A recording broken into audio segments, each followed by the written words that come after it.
Ayan na guys, titira na po si Boy. Ogo guys ha. Rick Arindal ng Davao. The bad boy ng Davao. Rick Arindal alias Boy Ogo. Alias Boy Ogo? Ayan ha.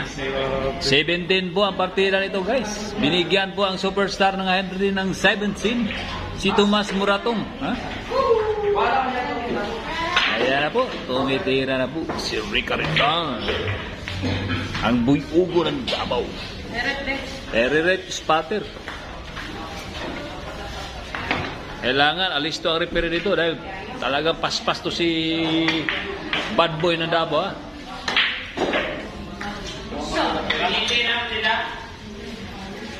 Binigyan si Tomas ng 17. Lo.